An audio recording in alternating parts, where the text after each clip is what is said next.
Halo teman-teman, Sobat Jejak Misteri yang budiman. Malam ini, saya akan membawa kalian menelusuri sebuah kisah yang mengguncang kota Bandung. Sebuah kasus yang membuat banyak orang bertanya-tanya. Bagaimana bisa tempat yang penuh ilmu dan cita-cita berubah menjadi panggung eksperimen kematian? 4 mahasiswa Universitas Bandung ditemukan tewas mengenaskan di kontrakan mereka di kawasan Dago Atas. 2 penghuni lain selamat, namun tidak tanpa luka. Bukan luka di tubuh, melainkan luka di jiwa yang tidak pernah sembuh. Apa yang sebenarnya terjadi malam itu? Siapa dalang di balik tragedi yang membuat bulu kuduk berdiri ini? Jadi, duduklah yang tenang, matikan lampu, kunci pintu, dan jangan lupa, klik tombol subscribe agar kalian tak ketinggalan kisah misteri berikutnya. Karena kali ini, yang akan kita bahas, bukan sekadar cerita kriminal. Ini adalah kisah tentang manusia yang kehilangan nurani. Sebelum tragedi itu, rumah kontrakan di Gang Menanjak Dago Atas nomor 27 hanyalah satu dari ratusan rumah mahasiswa yang berserakan di lereng Bandung Utara. Dari luar, bangunannya tampak biasa saja. 3 lantai dengan cat krem yang mulai pudar, dinding berlumut di bagian bawah, dan pagar besi berderit ketika dibuka. Di depan pintu, pot-pot kecil berisi tanaman hias yang mulai kering. Tidak ada yang aneh. Tidak ada yang menunjukkan bahwa tempat itu akan menjadi saksi bisu sebuah peristiwa yang mengerikan dan mengguncang seluruh kota Bandung. Di lantai 1 tinggal Rani, mahasiswa tingkat akhir jurusan psikologi. Orangnya kalem, jarang keluar, sibuk dengan skripsi. Lantai 2 dihuni 2 teman seangkatannya, Mira, anak asal Garut yang hobi menggambar dan sering begadang, serta Sinta, mahasiswi gizi yang ceria dan punya pacar setia bernama Bayu, mahasiswa teknik dari kampus yang sama. Mereka berdua sering menghabiskan waktu bersama di ruang tengah kecil lantai 2 sambil memutar lagu-lagu lawas dari ponsel. Di lantai 3 tinggal 2 sahabat tak terpisahkan, Nadia dan Keisha, mahasiswi ekonomi yang sedang magang di sebuah kafe hits dekat kampus.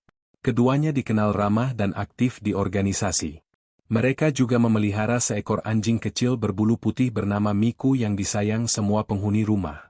Hari-hari mereka sederhana, pagi kuliah, sore nongkrong di kampus atau kerja part-time, malam belajar atau nonton film bersama. Kadang, saat listrik padam, mereka menyalakan lilin di ruang tengah sambil bercerita tentang kehidupan, cinta, dan masa depan. Tidak ada yang menyangka bahwa semua kenangan kecil itu kelak akan berubah menjadi bayangan kelam yang menghantui setiap lorong rumah. Tetangga sebelah, Bu Wati, sering melihat mobil-mobil mahasiswa berhenti di depan rumah itu pada malam minggu. Kadang ada musik, kadang hanya tawa. Anak-anak muda biasa, katanya waktu itu kepada polisi. Tidak ada yang mencurigakan. Sampai beberapa minggu sebelum kejadian, beberapa warga mulai merasa gelisah. Ada sedan putih yang sering berhenti di ujung gang. Kadang mesinnya mati tapi lampu dalamnya menyala. Seseorang duduk di dalamnya lama, seperti sedang menunggu seseorang. Tapi karena kawasan itu ramai, orang hanya berpikir, mungkin sopir ojek online, atau teman pacaran yang nunggu jemputan. Tak seorang pun tahu, bahwa mobil itu adalah bayangan pertama dari mimpi buruk. Sementara itu di kampus, kehidupan mereka pun berjalan seperti biasa. Nadia sibuk mempersiapkan lomba debat, Keisha menulis laporan magang di laptopnya yang penuh stiker. Sinta dan Bayu tak lepas dari tawa kecil setiap kali bertemu. Hanya Mira yang kadang terlihat resah, beberapa kali ia merasa ada yang mengikuti ketika pulang malam dari studio gambar. Bayangan di belakangnya, langkah kaki yang pelan, dan lampu motor yang seolah padam lalu menyala lagi setiap kali ia menoleh. Tapi setiap kali ia cerita ke teman-temannya, mereka hanya tertawa, kamu terlalu sering nonton film thriller, Ra. 1 minggu sebelum tragedi, Keisha sempat menunjukkan DM aneh di akun Instagramnya. Akun tanpa foto profil, tanpa postingan, hanya 1 pesan. Aku tahu kamu sering pulang jam 12. Jangan lewat tangga belakang. Keisha menanggapinya dengan emoji ketawa. Ia tak mau membuat teman-temannya khawatir. Tapi setelah itu, ia beberapa kali mendapati anjing Miku menggonggong ke arah jendela tengah malam, padahal tidak ada siapapun di luar. Malam-malam terakhir di rumah itu masih seperti biasa. Mereka sempat membuat mie instan bersama, bercanda tentang masa depan. Rani yang paling tua di antara mereka bahkan berkata, "Kalian nanti kalau wisuda duluan, jangan lupa undang aku ya." Suara tawa mereka terekam samar di kepala para tetangga yang kini tak bisa tidur setiap kali mengingat malam itu. Karena seminggu kemudian, tawa itu berhenti selamanya. Lalu datanglah malam 12 November 2022. Malam minggu yang biasa saja di Bandung. Udara dingin, aroma hujan sisa sore hari menempel di aspal.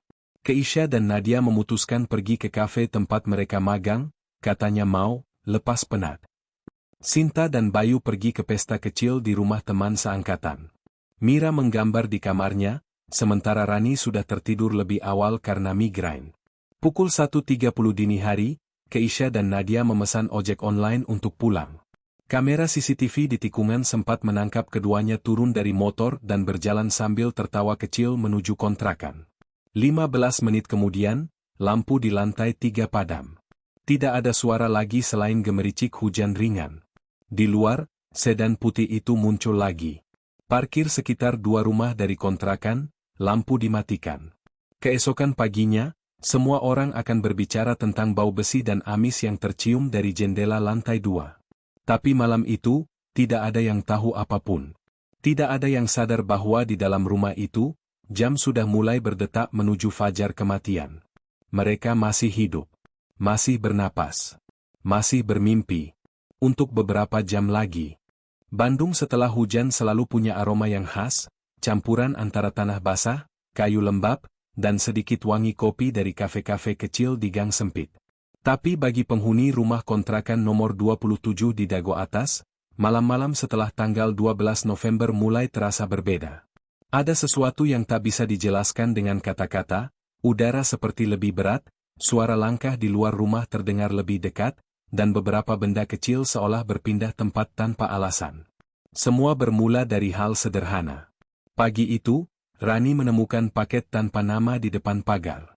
Kardusnya basah, tapi isinya masih utuh. Seikat bunga kering dan kertas bertuliskan, untuk yang selalu pulang larut. Mereka mengira itu candaan dari teman kampus, lalu menertawakannya. Tapi Mira, yang matanya selalu peka pada hal-hal kecil, merasa tidak nyaman. Tulisan tangannya aneh, katanya lirih, kayak nulisnya buru-buru. Keisha menyelutuk, mungkin Bayu kali, bercanda buat Sinta. Bayu pun tertawa, menyangkal sambil memeluk pacarnya. Saat itu tak ada yang tahu, bahwa catatan itu bukan lelucon, melainkan peringatan pertama. Malam berikutnya, lampu koridor lantai 2 padam lagi. Padahal baru diganti. Sinta sempat mengeluh karena ia harus naik turun tangga dalam gelap. "Nanti aku beli lampu neon lagi deh," kata Rani. Tapi sebelum sempat diganti, Mira mengaku melihat bayangan seseorang di depan pagar. Bayangan tinggi, tidak bergerak lama, hanya berdiri di bawah tiang listrik. Mungkin maling, pikir mereka. Tapi ketika mereka keluar, tak ada siapapun. Hanya ada bekas telapak kaki basah mengarah ke gang belakang, lalu hilang di air selokan. Keanehan demi keanehan itu mulai menumbuhkan rasa curiga di antara mereka, tapi bukan pada orang luar. Justru, perlahan-lahan, mereka mulai curiga satu sama lain. Rani merasa Keisha terlalu sibuk keluar malam. Keisha menuduh Mira berlebihan dan terlalu paranoid. Sinta mulai jarang tidur, sering menatap ponsel seperti menunggu pesan yang tak kunjung datang. Dan Bayu, entah kenapa, jadi lebih diam dari biasanya. Suatu malam, ketika semua sedang di ruang tengah, anjing Miku tiba-tiba menyalak keras ke arah tangga. Bulunya berdiri, matanya menatap tajam ke ruang gelap di bawah. Semua menoleh, tapi tak ada apa-apa. Hanya angin dari ventilasi yang berdesir. "Miku, sudah, diam," kata Keisha pelan. Tapi hewan itu tak berhenti menggonggong sampai Keisha menjemputnya dan menutup pintu kamar. Setelah itu, tak ada yang bicara lagi malam itu. Mereka masuk ke kamar masing-masing, mencoba menenangkan diri. Namun setelah kejadian itu, tidak ada satupun dari mereka yang bisa tidur nyenyak lagi. Beberapa hari kemudian, akun anonim mulai muncul di media sosial. Akun itu tanpa foto profil, tanpa postingan, tapi mengikuti hanya satu akun, Keisha. Awalnya ia mengabaikan. Tapi akun itu mulai mengirim pesan setiap malam. "Kamu cantik waktu di kafe. Aku tahu warna daster yang kamu pakai malam ini. Kenapa kamu tidak pernah membalas? Keisha mengira itu ulah anak kampus yang iseng.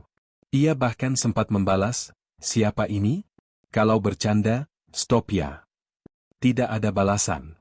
Tapi malam itu juga, Mira mendengar suara langkah di atap. Pelan. Berulang. Seperti seseorang sedang berjalan tanpa alas kaki di atas genting. Ia berteriak kecil, memanggil Rani. Saat keduanya keluar kamar, langkah itu berhenti. Hanya suara daun jambu yang bergesekan. Mereka saling menatap, mencoba tertawa menutupi rasa takut. Namun dalam hati, mereka tahu sesuatu sedang mendekat. Pada malam Jumat, Bayu datang ke kontrakan lebih awal dari biasanya. Katanya, ingin menemani Sinta yang sedang lembur. Mereka menonton film di ruang tengah, sambil ngemil keripik. Nadia dan Keisha belum pulang dari kafe.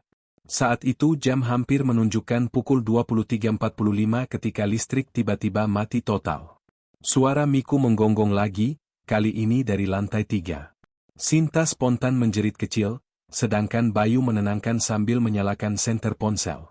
Dan di cahaya senter yang menembus tangga gelap, mereka sempat melihat bayangan seseorang di luar jendela. Tinggi, berjaket hitam. Tapi anehnya, bayangan itu menghilang tanpa suara begitu lampu menyala kembali.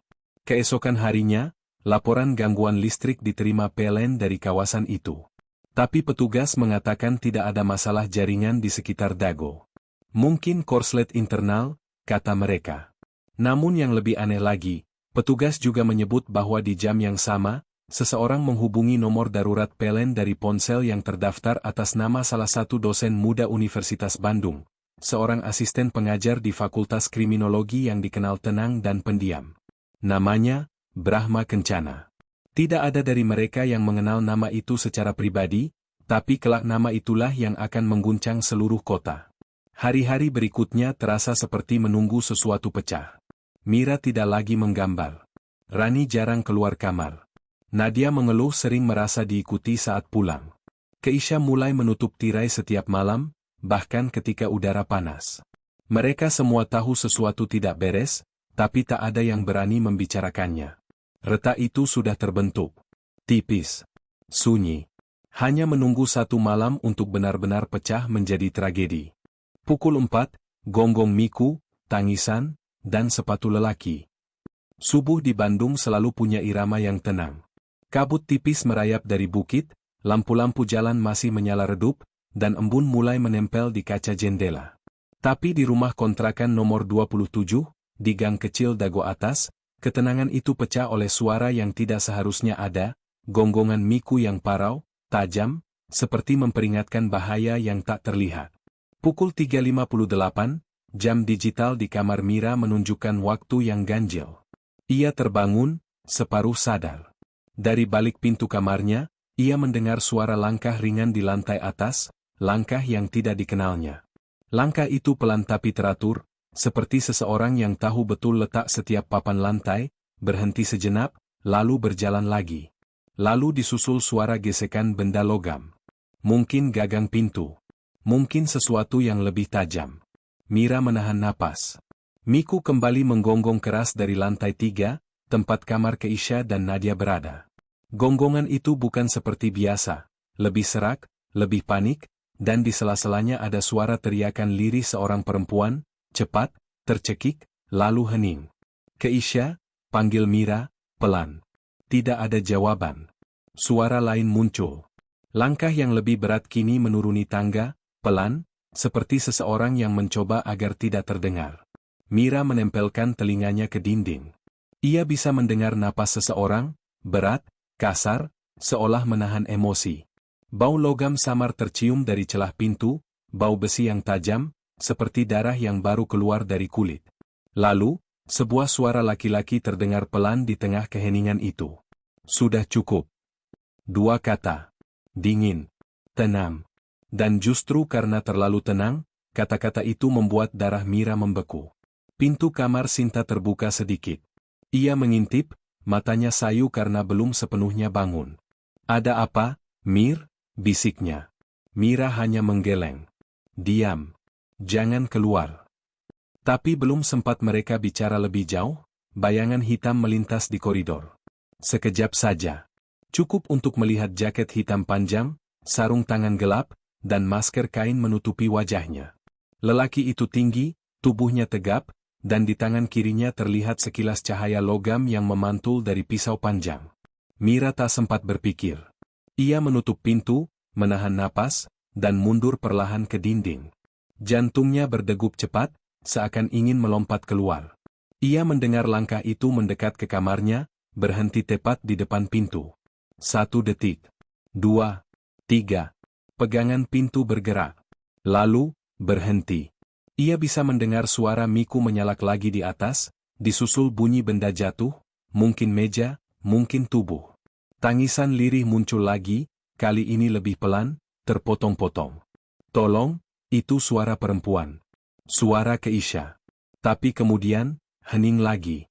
Hening yang panjang, menyesakkan. Mira ingin berlari, tapi kakinya lumpuh oleh ketakutan. Di saat yang sama, dari kamar sebelah, Sinta berbisik keras, Bayu belum balik, Mir. Bayu memang keluar sebentar untuk membeli makanan lewat aplikasi daring sekitar pukul 3.40. Saat itu Mira tidak tahu, bahwa Bayu tak pernah kembali ke kontrakan hidup-hidup. Pukul 4.07, suara langkah itu menjam. Lalu terdengar suara pintu terbuka di lantai bawah, mungkin pintu depan. Angin dingin masuk ke dalam rumah. Miku menggonggong sekali lagi, kali ini lebih pelan, seperti kehilangan tenaga. Mira memberanikan diri mengintip dari celah pintu. Ia hanya sempat melihat punggung lelaki itu berjalan cepat ke arah pintu utama, lalu menghilang ke dalam kabut. Di tangannya, sesuatu menetes ke lantai, meninggalkan jejak merah yang berbau logam kuat. Dan seolah alam ikut mencatat kejadian itu, petir kecil menyambar di kejauhan, menyinari lorong rumah sejenak. Dalam kilatan itu, Mira melihat di dinding dekat tangga, sidik tangan berdarah, jari-jari tipis, seperti milik perempuan, menempel lemah di sana. Ia tidak berteriak, tidak melapor, tidak juga keluar kamar. Ia hanya duduk di lantai, menggenggam ponselnya, menatap layar yang berkedip karena notifikasi. Pesanan kamu sudah sampai di depan rumah. Pesan dari kurir makanan untuk Sinta. Pagi harinya, sekitar pukul 11.50, warga sekitar mulai mencium bau aneh. Bau amis yang menyengat dari ventilasi lantai 2. Saat Rani yang tidur di lantai bawah keluar kamar, ia mendapati Mira duduk di ruang tengah, wajah pucat, tangan gemetar memegang ponsel. Mir, kenapa? Tanya Rani. Mira menatap kosong ke arah tangga, lalu berkata pelan, ada orang di rumah tadi malam. Ketika mereka akhirnya naik ke lantai 2, pintu kamar Sinta setengah terbuka. Rani melangkah lebih dulu, tapi langsung mundur dengan jeritan keras. Darah. Di mana-mana. Dinding, lantai, sprei, bahkan di gagang pintu. Tubuh Sinta dan Bayu tergeletak berdekatan di lantai, dengan luka tusuk di dada dan leher. Di lantai 3, Keisha dan Nadia ditemukan di posisi serupa, di tempat tidur, tangan saling menggenggam, mata terbuka menatap langit-langit. Miku, si anjing kecil, duduk di sudut kamar, menggonggong lemah ke arah jendela yang terbuka. Sementara itu, di gang luar rumah, sedan putih yang malam sebelumnya berhenti di ujung jalan, kini tak ada lagi. Dan sejak hari itu, Gang Dago atas nomor 27 tidak pernah benar-benar tenang lagi. Kabut pagi di Dago belum sepenuhnya sirna ketika mobil polisi pertama tiba di gang kecil itu. Jam masih menunjukkan pukul 12.08 siang, tapi matahari tertahan awan kelabu, membuat suasana terasa muram dan dingin. Warga sudah memenuhi sekitar pagar kontrakan nomor 27, sebagian menutup mulut karena bau amis yang menyengat keluar dari jendela lantai 2. Garis polisi kuning mulai dibentangkan, menyingkirkan kerumunan yang sejak tadi berbisik tentang teriakan, dan anjing yang tak berhenti menggonggong. 2 petugas forensik berpakaian putih turun dari mobil van, wajah mereka tertutup masker tebal. Di tangan salah satunya, alat kamera dokumentasi berkilau saat memotret tangga yang dipenuhi bercak merah kecoklatan. Darah sudah kering sebagian, ucap petugas itu datar. Namun bau besinya masih menusuk, kuat, membuat siapapun yang menghirupnya merasa mual. Di ruang tengah, Mira dan Rani duduk berselimut, wajah pucat, tangan mereka saling menggenggam tanpa kata. Salah satu polisi, Inspektur Rendra, menunduk di depan mereka. "Kalian yang menelepon 112? Rani mengangguk pelan. "Tapi bukan aku yang pertama kali sadar, Pak. Mira yang bilang, ada orang di rumah tadi malam." Rendra menatap Mira. "Kamu melihat pelaku?" Mira menggeleng pelan, suara seraknya nyaris tak terdengar. "Aku cuma lihat bayangan. Hitam semua, pakai masker. Tapi aku dengar suaranya, suara laki-laki." "Suara apa?" Dia bilang. "Sudah cukup." Ruangan mendadak hening. Seseorang di belakang mereka menjatuhkan sarung tangan lateks, suara kecil tapi membuat semua kepala menoleh. Di lantai 2, tim forensik bekerja cepat. Kamar Sinta dan Bayu tampak seperti ladang pertempuran senyap.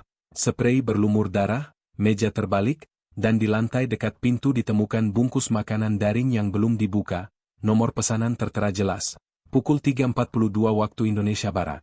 Artinya, kurir sempat mengantar sebelum kejadian. Sementara di lantai 3, kondisi lebih rapi. Nadia dan Keisha ditemukan di tempat tidur, tanpa tanda perlawanan berarti.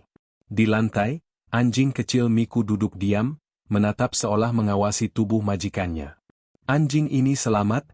tanya seorang polisi muda. "Ya, tapi lihat matanya," sahut rekan di sebelahnya, "dia ketakutan parah." Forensik mengamati lebih jauh. Bekas telapak tangan berdarah di dinding tangga, sidik jari samar di gagang pintu kamar Mira, dan sebilah pisau besar tergeletak di dekat tempat tidur Keisha. Pisau itu memiliki gagang hitam mengkilap, seperti koleksi profesional, bukan alat dapur. Di ujung bilahnya tertulis huruf kecil hampir tak terlihat, BK, inisial, mungkin, atau sekadar merek asing. Rendra menatap pemandangan itu lama. 4 korban, 2 selamat, tidak ada tanda perampokan, tidak ada barang berharga hilang, gumamnya. "Berarti motifnya bukan uang," jawab bawahannya. "Kalau bukan uang, berarti," Rendra tak melanjutkan kalimatnya. Matanya menatap foto-foto yang mulai diambil satu persatu dari kamera forensik. Ekspresi wajah korban, posisi tubuh, bahkan arah luka, semuanya seperti dilakukan oleh orang yang tenang dan tahu apa yang ia lakukan. Sementara itu di luar, wartawan mulai berdatangan. Mobil-mobil dengan logo media lokal parkir di ujung gang. Mikrofon diangkat, kamera merekam. Warga berkerumun di balik garis polisi, saling bertukar cerita yang semakin liar dari mulut ke mulut. Ada yang bilang pelakunya mantan pacar, ada yang menyebut mahasiswa kampus lain, bahkan ada yang percaya orang gila yang kabur dari rumah sakit jiwa. Tapi bagi Inspektur Rendra, semuanya hanya gangguan. Yang penting sekarang adalah jejak yang tertinggal di rumah. Petugas memeriksa jendela lantai 3, tidak ada tanda didobrak, hanya bekas sepatu karet di kusen luar. "Pelaku masuk lewat sini," ucap teknisi forensik. "Kemungkinan sudah hafal denah rumah." "Berarti orang yang mengenal korban," jawab Rendra. Ia kemudian memeriksa laci meja Keisha, menemukan catatan kecil, daftar tugas magam, beberapa struk kafe, dan satu potongan kertas dengan tulisan tangan. "Kau pikir aku tidak tahu jam pulangmu?" Tulisan itu tidak asing. Mira spontan berdiri dari kursinya ketika melihatnya. "Pak, tulisan itu sama seperti yang ada di paket bunga." Rendra memicingkan mata. "Kamu masih simpan paket itu?" Rani cepat berlari ke dapur, mengambil kardus kecil dari tempat sampah. Masih ada sisa kertas dengan tulisan yang sama, miring dan tergesa. Petugas memotret, lalu menyimpannya ke dalam plastik bukti. Di luar, langit mulai gelap lagi meski baru jam 2 siang. Petir kecil terdengar di kejauhan, dan bau hujan menyusup masuk melalui jendela terbuka. Seorang polisi keluar membawa kantong plastik besar berisi pakaian korban, disusul jeritan kecil dari warga yang tidak tahan melihat darah yang menetes dari ujungnya. Rendra berjalan keluar, menatap mobil forensik yang menutup pintunya rapat. "Kita butuh semua rekaman CCTV di sekitar sini," katanya kepada bawahannya. "Semua rumah, toko, bahkan warung. Lacak mobil apapun yang lewat di rentang jam 3 sampai 5 pagi." "Siap, Pak." Mira menatap dari balik jendela, melihat garis kuning bergetar tertiup angin. Ia tak tahu apakah lega atau takut. Dalam pikirannya, Suara itu masih terngiang, suara laki-laki di lorong gelap yang berkata, "Sudah cukup." Namun bagi polisi, pagi itu justru menjadi awal dari sesuatu yang lebih besar. Karena dalam waktu kurang dari 2 hari, rekaman CCTV dari rumah tetangga akan memperlihatkan sesuatu yang membuat bulu kuduk semua orang berdiri. Sebuah sedan putih berhenti di depan gang tepat pukul 3, mesin menyala, lampu depan mati. Sore itu, langit Bandung berwarna abu tua. Hujan belum turun, tapi udara sudah terasa berat, seperti menunggu sesuatu yang buruk. Di kantor polisi Polresta Bandung, ruang penyidik penuh dengan aroma kopi hitam dan kertas lembab. Di layar besar yang dipasang di dinding, rekaman CCTV dari berbagai rumah sekitar Gang Dago atas nomor 27 diputar berulang. Semua mata menatap layar dengan hening yang menegangkan. Rekaman pertama berasal dari rumah Buati, tetangga paling dekat dengan kontrakan korban. Jam digital di rekaman menunjukkan pukul 2.57. Dalam gambar hitam putih itu terlihat sebuah sedan putih melambat di ujung gang. Lampunya menyala sebentar, lalu mati.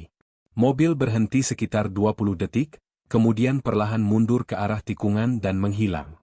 Rekaman kedua, dari toko kelontong di bawah gang, memperlihatkan mobil yang sama lewat lagi pukul 3.14, lalu pukul 3.36, lalu pukul 3.52. Setiap kali lewat, mobil itu berhenti lebih lama dari sebelumnya. Kali terakhir, kamera menangkap bayangan seseorang di kursi pengemudi, pria berjaket hitam dengan masker kain gelap, kepala sedikit menunduk, matanya menatap lurus ke arah jalan menuju kontrakan. Polisi memperbesar frame. Plat nomor belakang mobil itu terlihat sebagian, B128, sisanya buram karena pantulan cahaya. Tapi yang membuat penyidik terpaku adalah posisi plat nomor, hanya ada di belakang, sedangkan di depan mobil kosong. Ini aneh, gumam Inspektur Rendra. Mobil dari Bandung biasanya pakai plat depan belakang. Ini cuma belakang. Sama seperti laporan aneh dari warga minggu lalu, mobil putih parkir di gang tanpa plat depan. "Pak, jenis mobilnya sudah teridentifikasi," kata petugas IT. "Hyundai Elantra, keluaran 2015, warna putih mutiara. Jumlahnya di Bandung cuma 63 unit terdaftar." Rendra mengangguk pelan. "Kita cari semuanya. Fokus di yang tanpa plat depan." Mereka kemudian menyisir database kendaraan dan menemukan 3 pemilik dengan ciri mencurigakan.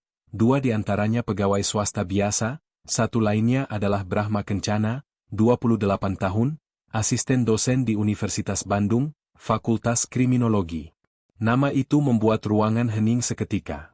Karena 1 hari sebelumnya, dalam keterangan awal, Mira sempat menyebut bahwa tulisan di kertas ancaman sama seperti tulisan di paket bunga yang dikirim ke rumah korban.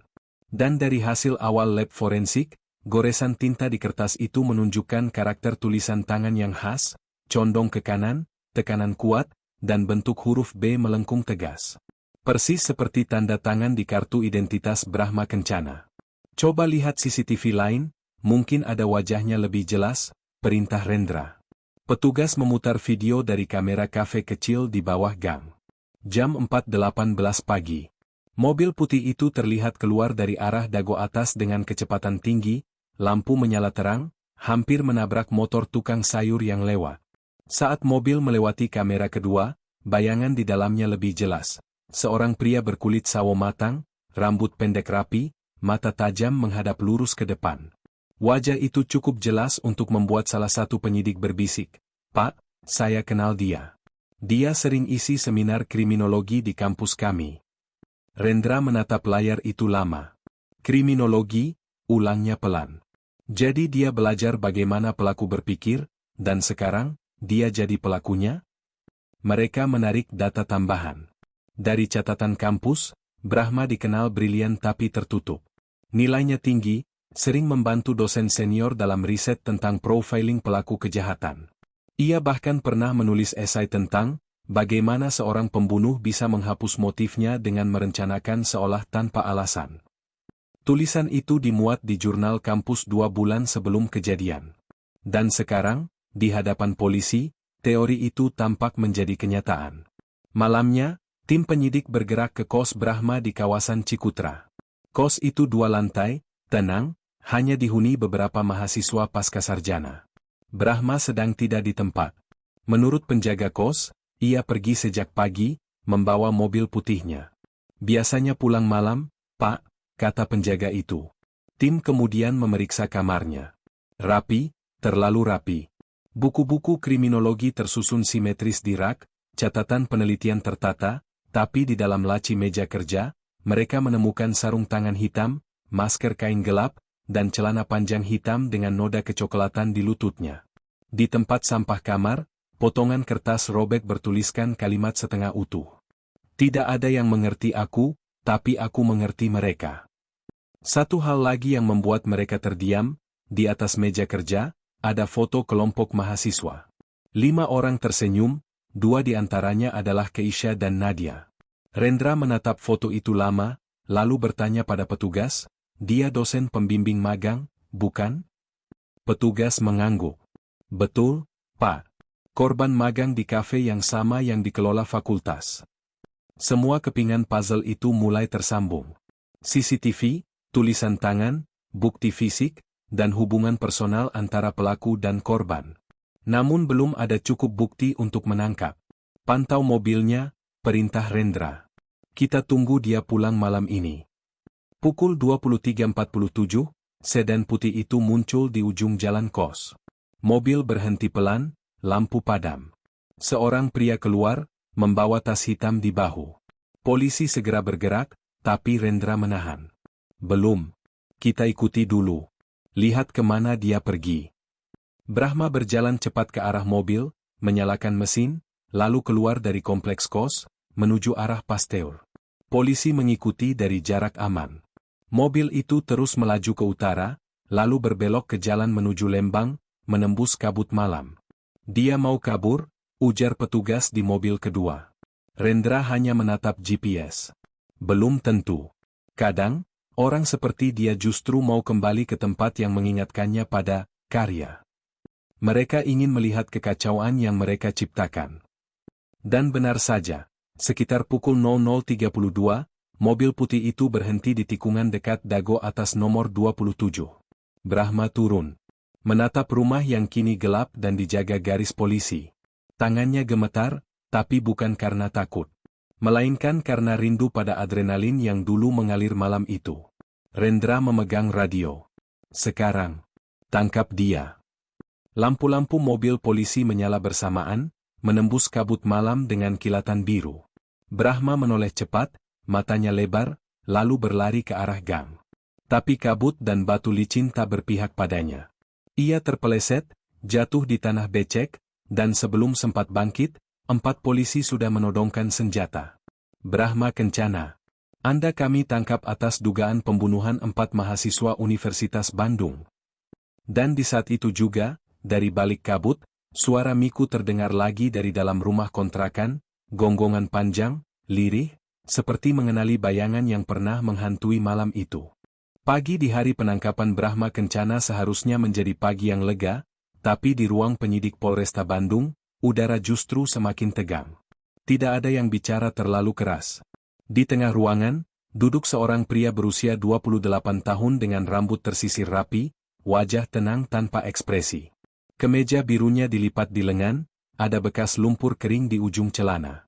Brahma Kencana, asisten dosen Fakultas Kriminologi Universitas Bandung, pria yang tahu setiap teori tentang pembunuhan, tapi kini duduk di kursi tersangka pembunuh itu sendiri. Nama lengkap, tanya Inspektur Rendra, suaranya datar. Brahma Kencana, jawabnya tanpa ragu. Usia? 28. Pekerjaan? Asisten dosen, bidang kriminal psikologi. Hening.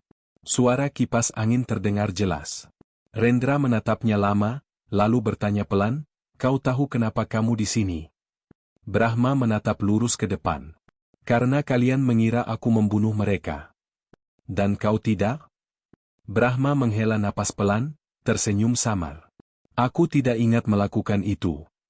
Kalimat itu membuat bulu kuduk seluruh ruangan berdiri. Sementara Brahma diperiksa, tim forensik digital bekerja di ruangan lain. Dari laptop dan ponselnya yang disita di kos, mereka menemukan puluhan file dengan nama acak, Case Study 1, behavior notes, skenario, dan the perfect motive TXT. File terakhir membuat Rendra menatap layar tanpa berkedip. Isi file itu, motif sejati bukan kebencian. Motif sejati adalah kebutuhan untuk merasa diakui. Tidak ada kepuasan lebih besar daripada membuat orang lain menebak-nebak alasanmu. Dan di bawah tulisan itu, ada daftar nama 4 orang, Nadia, Keisha, Sinta, dan Bayu, diikuti simbol bintang dan catatan singkat di sampingnya. Target utama, Keisha. Subjek A, frekuensi interaksi, rendah tapi intens.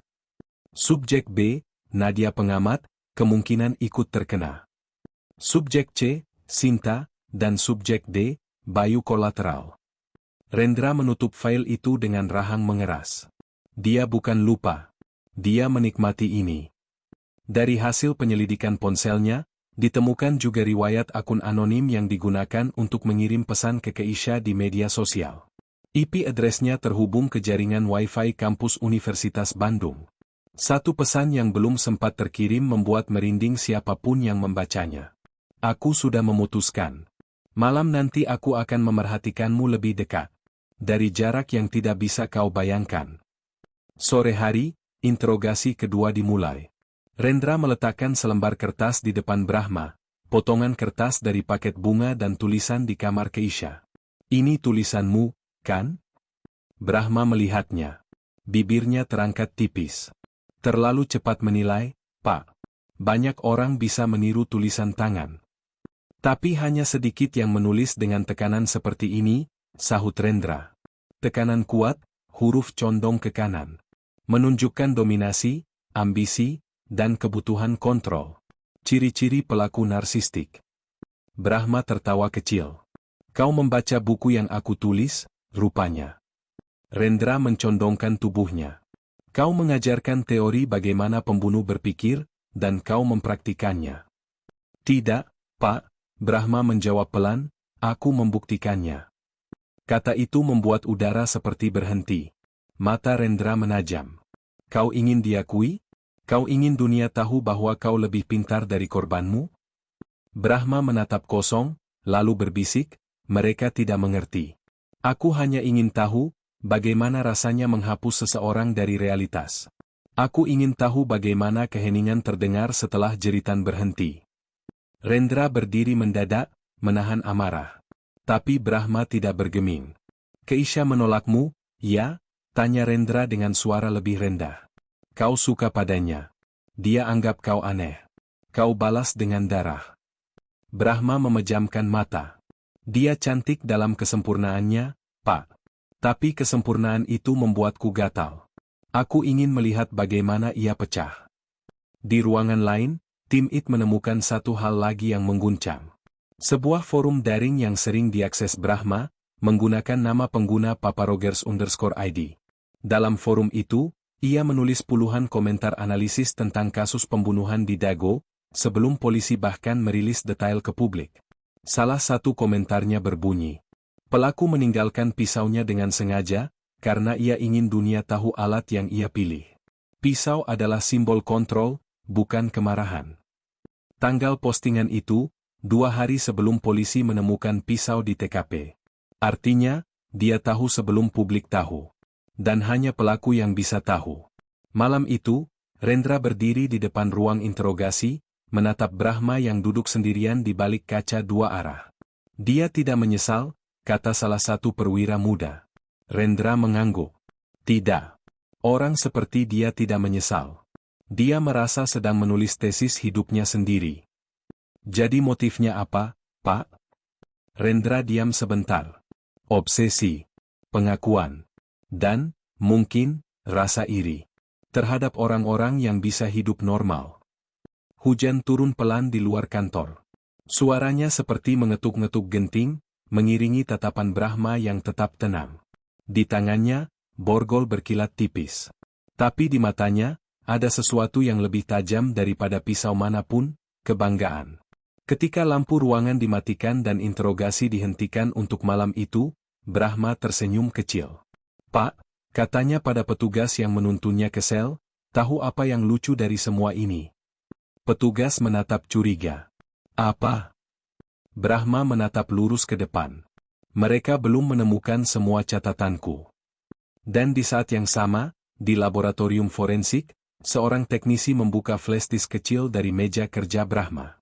Di dalamnya ada folder bernama Eksperimen 2. File pertama menampilkan foto-foto yang diambil dari kamera ponsel. Wajah-wajah mahasiswi Universitas Bandung, termasuk dua yang masih hidup, Mira dan Rani. Bandung mendadak menjadi kota yang tak tenang. Setiap koran, setiap unggahan media sosial, setiap obrolan di warung kopi hanya membahas satu nama, Brahma Kencana, asisten dosen muda yang ternyata menyimpan sisi gelap di balik kemeja rapi dan senyum sopannya. Di kampus Universitas Bandung, mahasiswa masih tidak percaya. Bagaimana mungkin orang yang selama ini mengajar tentang profil pelaku kriminal justru menjadi pelaku paling sadis dalam sejarah kota itu? Tapi gosip, seperti kabut Bandung, menyebar cepat ke setiap lorong. Ada yang bilang Brahma jatuh cinta pada Keisha sejak pertama kali mengajar. Ada pula yang percaya bahwa ia melakukan semuanya demi eksperimen pribadi, ingin membuktikan teori bahwa manusia bisa membunuh tanpa motif emosional. Namun di antara semua rumor itu, ada satu gosip yang paling menakutkan, bahwa Brahma tidak bekerja sendirian. Di kampus, dua nama yang tersisa dari tragedi Dago Atas menjadi pusat perhatian, Mira dan Rani, dua saksi hidup yang kini hidup dalam ketakutan. Mira, terutama, menjadi bahan pembicaraan. Ada mahasiswa yang bersumpah pernah melihatnya berdebat dengan Brahma di koridor fakultas sebulan sebelum kejadian. Aku lihat dia marah, mukanya tegang banget, kata salah satu mahasiswi. Rani sendiri nyaris tak keluar dari rumah. Wartawan menunggu di depan kosnya, tetangga berbisik setiap kali ia lewat. Kok bisa ya dia selamat? Padahal kamarnya paling dekat sama tangga. Pertanyaan itu terus berulang, berubah menjadi tuduhan halus. Jangan-jangan dia tahu sesuatu, tapi tidak mau bilang. Polisi sendiri tidak menutup kemungkinan itu. Dalam catatan investigasi, Rendra menulis. Ada kemungkinan korban selamat mengetahui lebih banyak dari yang ia akui. Motif keterlibatan belum jelas, tapi perlu diperiksa ulang. Sementara itu, dari ruang forensik digital, hasil analisis terbaru mengungkap sesuatu yang mencengangkan. Dalam folder Next, yang ditemukan di flashdisk Brahma, terdapat rekaman audio berdurasi 18 menit. Suara di dalamnya jelas, milik Brahma, berbicara seperti sedang mendikte pikiran sendiri. 4 sudah cukup untuk pembuka. Tapi masih ada 2 saksi. Aku ingin tahu apakah rasa takut bisa membunuh sebelum pisau menyentuh. Mungkin kali ini aku hanya akan menonton. 2 saksi yang ia maksud? Mira dan Rani. Mereka yang masih hidup. Rendra menatap layar laptop dengan rahang menegang. Dia ingin menyiksa psikologis mereka. Membiarkan ketakutan itu membunuh pelan-pelan. Petugas di sebelahnya mengangguk, wajah pucat. Kalau begitu, mereka masih dalam bahaya, Pak. Segera kirim pengamanan ke tempat keduanya. Tapi di luar kantor polisi, berita sudah lebih cepat dari langkah aparat.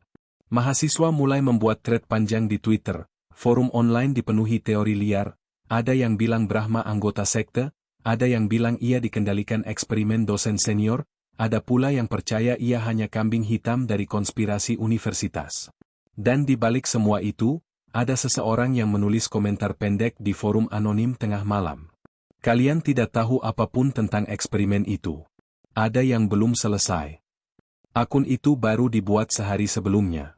Namanya The Observer 2. IP-nya terdeteksi dari jaringan publik, Wi-Fi kampus Universitas Bandung. Keesokan paginya, Rendra memutuskan memeriksa lagi semua saksi yang pernah mengenal Brahma. Salah satunya adalah dosen pembimbing utama, Profesor Damar. Pria tua itu duduk di ruangannya yang penuh tumpukan buku, menatap foto Brahma dengan wajah muram. Dia anak paling cerdas di angkatannya. Tapi sejak beberapa bulan lalu, saya mulai merasa ada yang aneh. Aneh bagaimana, Profesor? Tanya Rendra. Dia sering bicara soal eksperimen perilaku. Katanya, manusia bisa dipicu untuk melakukan apa saja jika dipaksa memilih antara ketakutan dan kontrol. Bahkan pernah bilang ingin menguji teori itu secara langsung. Rendra mencatat cepat. Kau tidak melapor? Profesor itu menghela napas berat. Saya kira dia hanya terobsesi secara akademis. Banyak mahasiswa kriminologi yang bicara aneh. Saya tidak menyangka ia benar-benar melakukannya. Lalu Damar menatap Rendra dengan mata tajam. Tapi, Pak, kalian tahu? Brahma tidak pernah mengajukan penelitian dengan judul pembunuhan. Judul riset yang ia kirim ke fakultas sebenarnya berjudul, Analisis Ketakutan Kolektif pada Mahasiswa Setelah Kasus Kekerasan Kampus. Dan kapan ia mengajukannya? 2 minggu sebelum 4 mahasiswa itu tewas. Sore hari, Rendra kembali ke lokasi kontrakan Dago Atas. Rumah itu sudah sepi, garis polisi masih terpasang. Di sana-sini, bunga plastik mulai layu. Tapi di salah satu dinding lorong lantai 2, petugas menemukan sesuatu yang terlewat, tulisan kecil dengan spidol hitam, setengah pudar, di balik figura yang jatuh. Tulisan itu hanya satu kalimat. Mereka tidak mati dalam ketakutan. Mereka mati dalam pemahaman. Rendra berdiri lama di depan tulisan itu. Dia menulis ini. Petugas forensik mengangguk. Tulisan tangan cocok dengan Brahma. Tapi tinta ini baru, kemungkinan ditulis setelah kejadian. Artinya dia kembali ke TKP sebelum kita tahu. Angin dingin bertiup dari jendela pecah. Di luar, kabut mulai turun lagi. Rendra memandang ke bawah tangga, ke arah pintu depan yang dulu dilewati lelaki berpakaian hitam itu. Dalam hati, ia tahu kasus ini belum selesai. Karena orang seperti Brahma, orang yang menjadikan rasa takut sebagai bahan penelitian, tidak pernah berhenti pada satu babak. Dan ketika ia keluar dari rumah itu, ponselnya bergetar. Pesan masuk dari nomor tak dikenal, hanya berisi satu kalimat pendek. Eksperimen kedua dimulai, Pak Rendra. Nomor itu dilacak beberapa menit kemudian. Lokasinya? Kampus Universitas Bandung. Malam itu, hujan kembali turun di Bandung. Tetes-tetes air menimpa atap ruang penyidik Polresta dengan ritme lambat, seperti denting jam yang menegur bahwa waktu mereka hampir habis. Walau Brahma Kencana sudah ditahan, satu kalimat di pesan misterius itu, eksperimen kedua dimulai, terus menghantui Inspektur Rendra. Di dinding ruang kerjanya, peta besar Dago Atas terbentang. Di sana, pin-pin merah menandai setiap lokasi CCTV, pin biru menandai jejak saksi, dan pin hitam menandai sesuatu yang lebih menakutkan, jejak baru setelah penangkapan.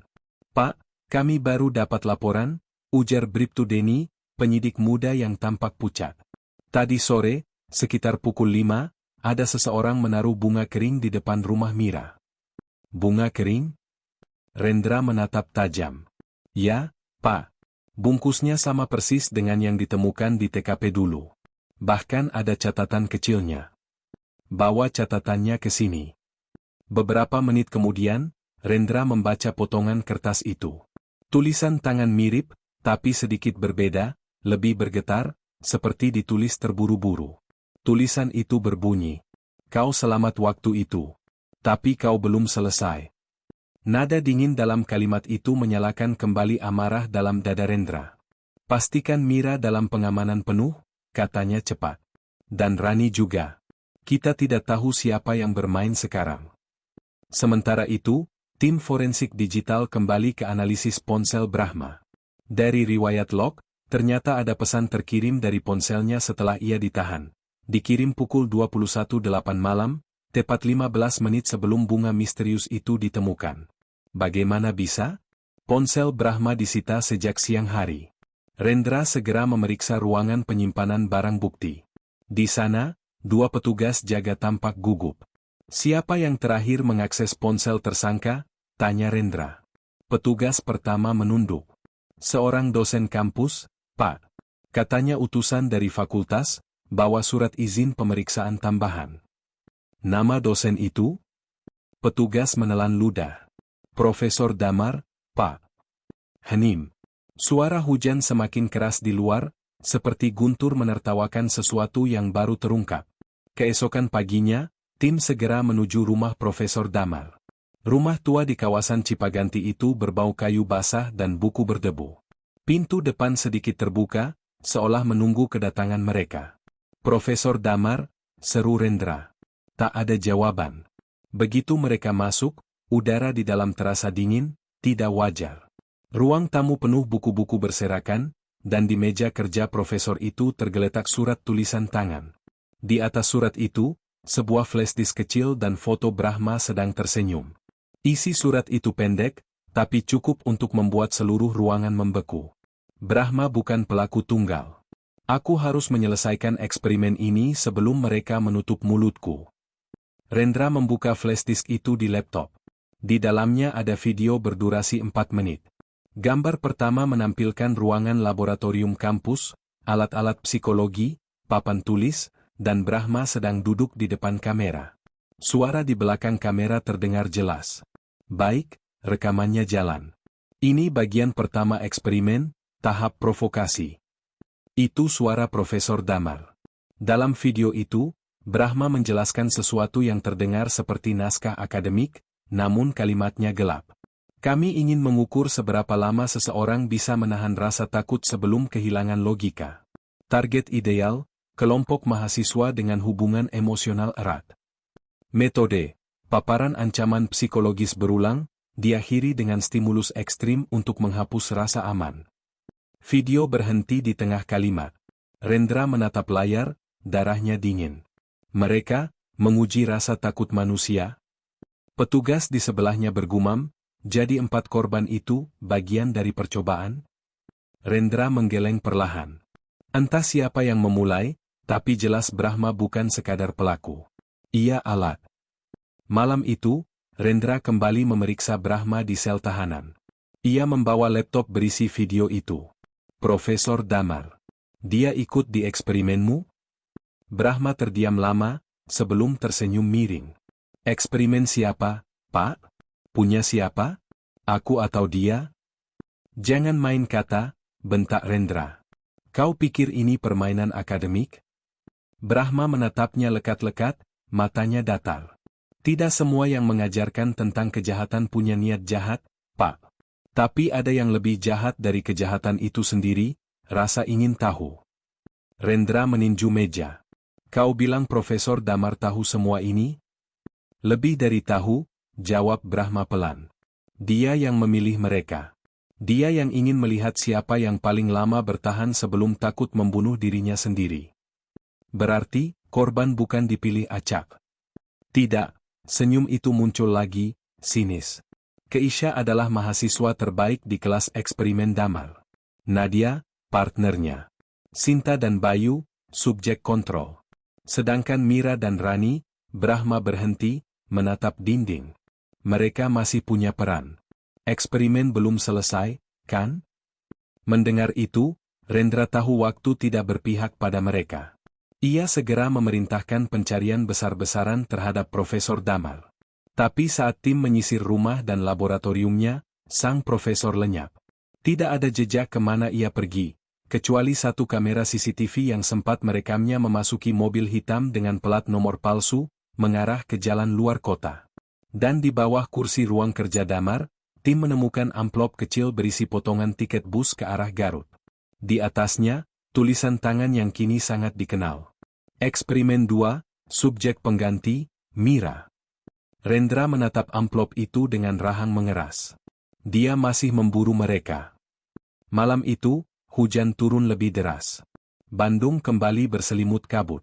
Di balik tirai jendela kantor polisi, cahaya kilat memantul pada wajah Rendra yang kini tahu satu hal pasti, mimpi buruk Dago atas belum berakhir.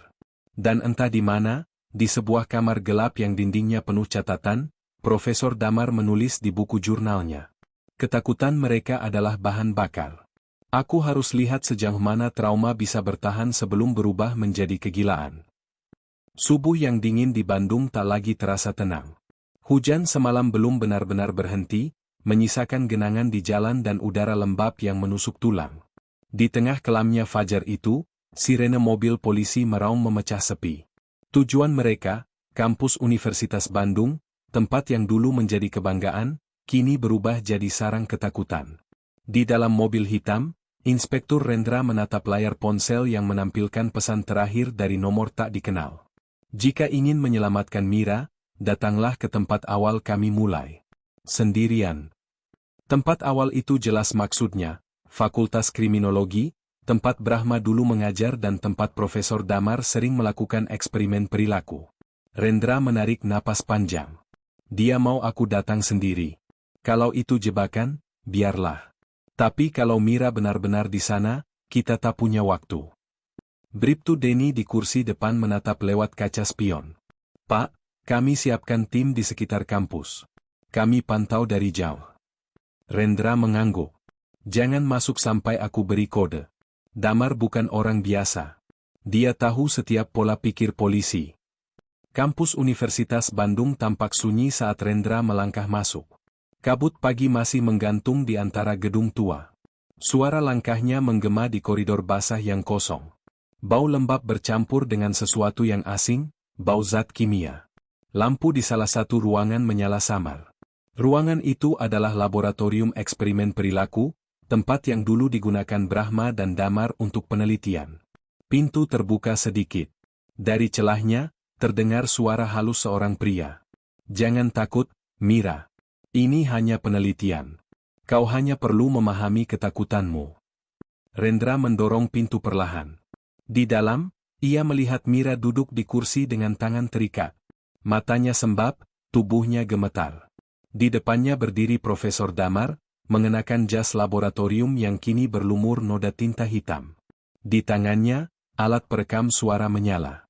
Profesor, teriak Rendra, suaranya menggetarkan ruangan. Damar menoleh pelan, tersenyum lebar. Ah, akhirnya datang juga, Inspektur. Hebat sekali ketepatan waktumu. Tepat seperti subjek yang cerdas. Lepaskan dia. Oh tentu, jawab Damar tenang. Tapi sebelum itu, aku ingin kau lihat sendiri hasil eksperimen ini. Ketakutan murni. Reaksi tubuh yang tak bisa dikendalikan otak.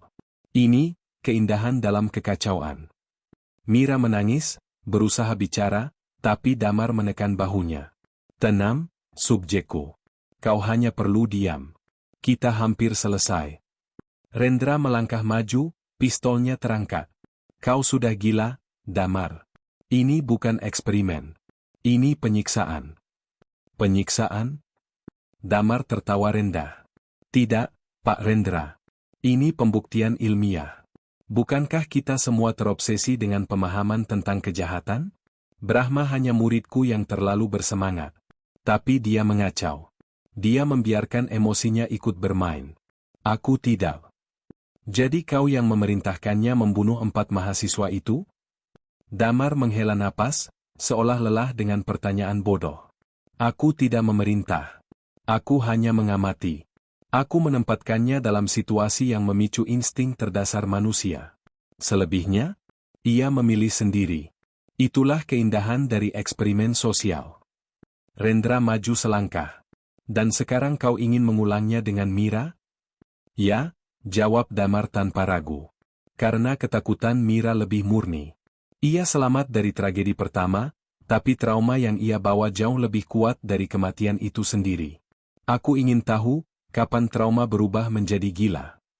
Rendra menurunkan pistol sedikit, mencoba menenangkan nada suaranya. Damar, dengar aku. Kau ilmuwan, bukan pembunuh. Berhenti sebelum semua ini berakhir lebih buruk. Damar tersenyum lemah. Sudah terlambat, Pak. Aku sudah jadi bagian dari objek penelitianku sendiri. Lalu, dalam sekejap, Damar menarik sesuatu dari sakunya, pisau bedah kecil. Bukan untuk menyerang, tapi untuk menekan ke arah lehernya sendiri. Rendra refleks menodong pistol. Letakkan itu.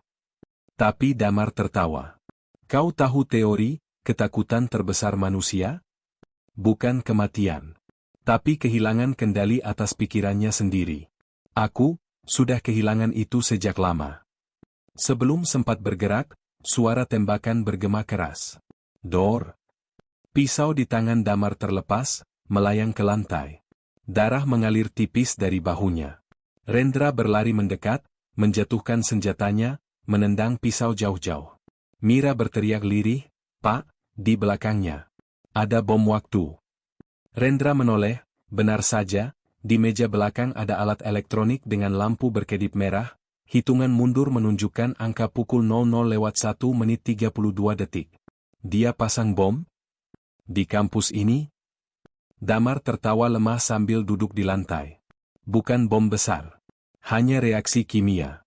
Gas klorin dalam ruangan tertutup. Eksperimen terakhir, apakah manusia bisa tetap waras dalam waktu 2 menit sebelum mati? Rendra menatap sekeliling, bau zat kimia semakin tajam, menusuk hidung. Mira mulai batuk keras. Ia berlari memotong tali di tangan Mira, lalu menariknya keluar. Damar memandangi mereka sambil tersenyum miring. Kau tidak bisa menyelamatkannya, Rendra. Tak ada yang bisa menyelamatkan siapapun dari ketakutan itu. Rendra menarik Mira keluar ke koridor, langkahnya tergesa, paru-parunya terasa panas. Cepat, tutup hidungmu, teriaknya. Mereka berhasil keluar dari gedung tepat saat ledakan kecil terdengar. Bukan ledakan besar, tapi cukup untuk mengguncang kaca jendela dan menyemburkan asap kuning kehijauan dari laboratorium. Tim polisi yang menunggu di luar segera bergerak. Target aman. Tangkap orangnya. Beberapa detik kemudian, Damar diseret keluar dalam keadaan luka, matanya menatap kosong tapi senyum itu masih melekat, senyum orang yang puas karena eksperimennya selesai. Mira dipeluk para medis sambil menangis keras. Rendra berdiri menatap gedung yang kini diselimuti asap. Dalam hatinya, ia tahu malam ini tidak hanya menyelamatkan satu nyawa, tapi juga menghentikan rangkaian kegilaan yang lahir dari obsesi manusia terhadap ketakutan. Namun di antara puing laboratorium, kamera pengawas yang masih utuh menampilkan gambar terakhir. Profesor Damar menatap ke arah lensa, berbisik pelan sebelum kamera padam. Eksperimen 3 akan dilakukan oleh mereka yang menonton. 2 hari setelah tragedi di laboratorium kriminologi itu, langit Bandung masih muram. Sisa-sisa asap kimia yang dilepaskan Profesor Damar telah hilang, tapi hawa beratnya masih terasa di sekitar kampus Universitas Bandung. Gedung fakultas kini dikunci rapat, garis polisi membentang dari tangga bawah hingga atap, seolah berusaha menahan kenangan buruk agar tak keluar dan menular ke seluruh kota. Di luar pagar kampus, wartawan berkerumun. Mikrofon diangkat, kamera menyala, setiap orang berbicara tentang kasus eksperimentasi psikologis paling mengerikan di Indonesia. Nama Brahma Kencana dan Profesor Damar kini sejajar dalam berita, bukan lagi dosen dan murid, tapi 2 generasi monster yang terlahir dari rasa ingin tahu yang kehilangan nurani.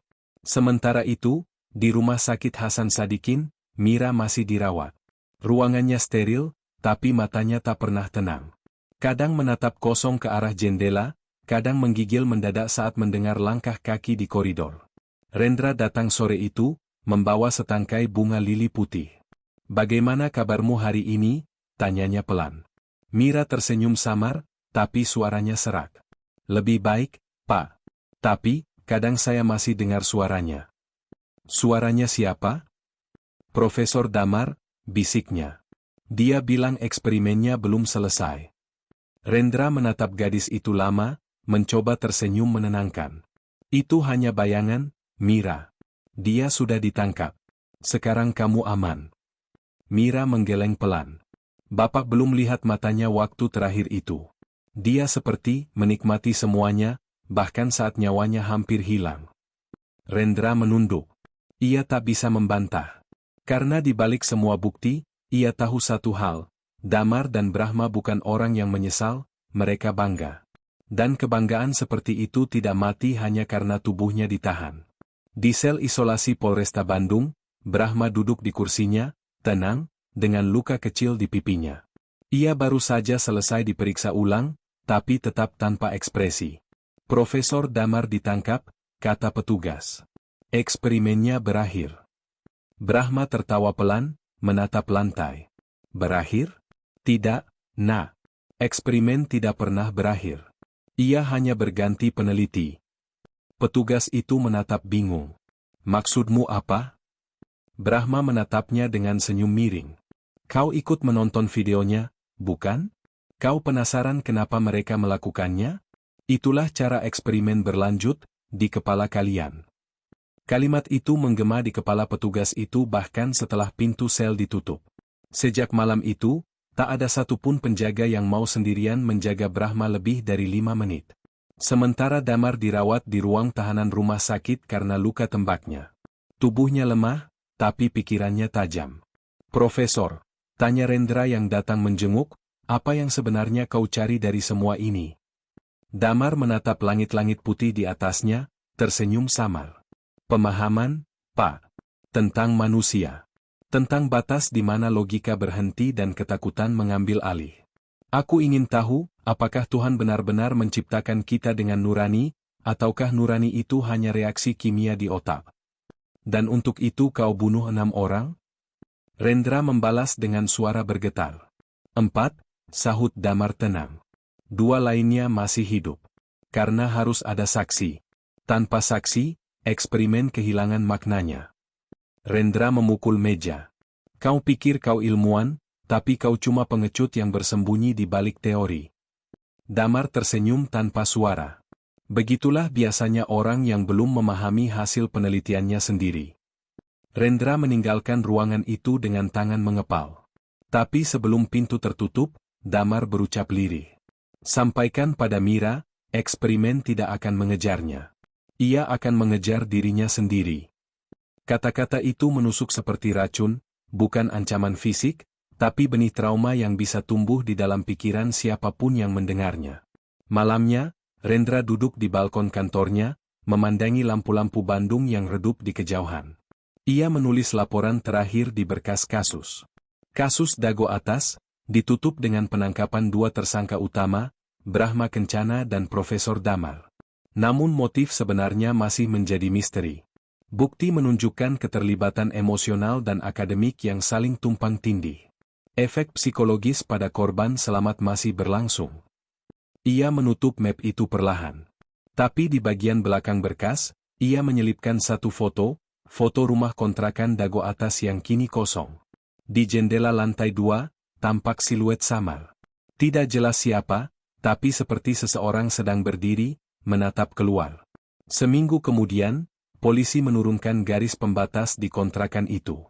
Rumah kembali sepi, hanya angin yang masuk dari celah pintu. Tapi di dinding kamar atas, tempat Keisha dulu ditemukan, muncul tulisan baru, entah siapa yang menulisnya. Ketakutan tidak mati. Ia hanya berganti wajah. Dan di saat yang sama, di ruang kuliah kriminologi yang baru dibersihkan, beberapa mahasiswa yang sedang beres-beres menemukan sesuatu di bawah meja lama Profesor Damar, sebuah buku catatan kecil. Halaman terakhirnya kosong, kecuali satu kalimat yang ditulis dengan tinta merah. Eksperimen 4, dimulai saat mereka membaca ini. Teman-teman, sobat jejak misteri yang budiman, cerita ini mungkin sudah berakhir, tapi bayangannya masih terasa menempel di dinding waktu.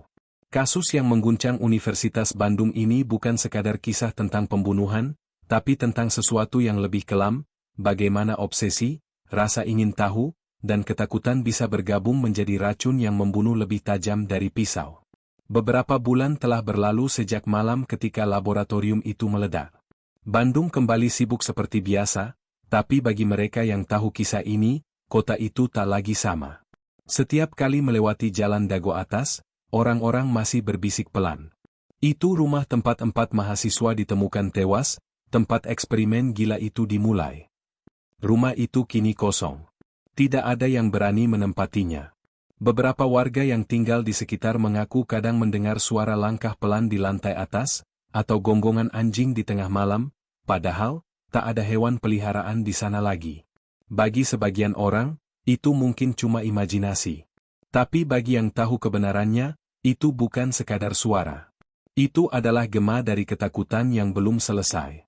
Mira akhirnya dipindahkan ke rumah pemulihan trauma di luar kota. Ia perlahan belajar berbicara lagi, menulis, bahkan mencoba melanjutkan kuliahnya. Tapi luka batinnya masih dalam. Kadang ia menatap kosong ke arah langit dan berkata, "Saya tidak takut lagi, tapi saya juga tidak merasa hidup." Kalimat itu seperti ringkasan dari semua penderitaan manusia yang pernah disakiti oleh rasa takutnya sendiri.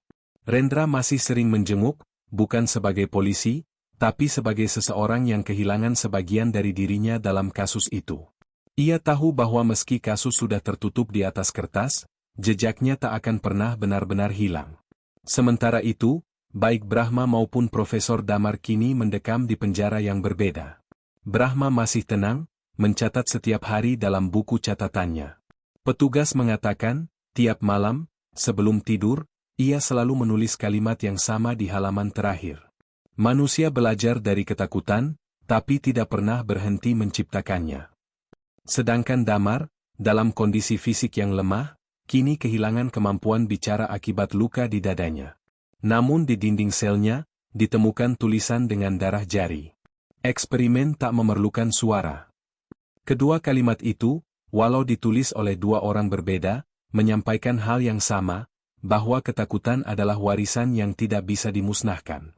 Teman-teman, sobat jejak misteri yang budiman, kisah ini mungkin terdengar seperti fiksi, tapi pesan di baliknya sangat nyata. Bahwa dalam diri setiap manusia ada sisi gelap yang selalu menunggu, sisi yang muncul saat rasa ingin tahu tidak lagi dikendalikan oleh hati nurani. Kita sering berpikir bahwa kejahatan lahir dari kebencian, padahal kadang, ia justru lahir dari keinginan untuk memahami terlalu dalam. Bayangkan, seseorang yang mempelajari kejahatan, tapi perlahan menjadi bagian dari apa yang ia pelajari. Itulah yang terjadi pada Brahma dan Damar, dua orang yang mencari arti ketakutan, namun akhirnya tenggelam di dalamnya. Maka, pesan moral yang bisa kita ambil dari kisah ini adalah sederhana tapi tajam. Jangan pernah menjadikan manusia sebagai eksperimen rasa ingin tahu. Dan jangan pernah bermain-main dengan ketakutan, karena bisa jadi, ketakutan itu justru sedang mempelajari kita. Dan jika kalian, teman-teman, pernah merasakan trauma, rasa bersalah, atau takut berlebihan, ingatlah, tidak ada penelitian, tidak ada pembuktian, dan tidak ada teori yang lebih penting daripada jiwa dan empati sesama manusia. Hiduplah dengan rasa ingin tahu, tapi selalu sertakan nurani di dalamnya. Karena tanpa nurani, pengetahuan hanyalah jalan pendek menuju kehancuran. Terima kasih sudah mengikuti kisah panjang ini hingga akhir. Jika kalian suka cerita seperti ini, kisah misteri, kriminal, dan kisah nyata yang mengguncang, jangan lupa klik like, nyalakan notifikasinya, dan tekan subscribe, agar kita bisa terus menelusuri jejak-jejak misteri berikutnya bersama-sama. Dan semoga, setiap kisah kelam yang kita dengar hari ini, bisa menjadi peringatan, bukan kenyataan yang terulang. Sampai jumpa di episode berikutnya, sobat jejak misteri yang budiman. Tetap waspada, karena kadang, misteri tidak berakhir ketika lampu dimatikan. Disclaimer, konten ini adalah rekayasa dramatik dan fiksi naratif yang dibuat untuk hiburan, edukasi, serta pengambilan hikmah. Semua nama, tokoh, lokasi, instansi, kejadian, maupun angka yang disebutkan hanyalah ilustrasi semata. Kesamaan nama tokoh, tempat, atau peristiwa dengan dunia nyata adalah kebetulan. Tidak ada maksud untuk menyinggung atau merugikan pihak manapun. Tujuan utama adalah memberikan pelajaran moral dari kisah ini.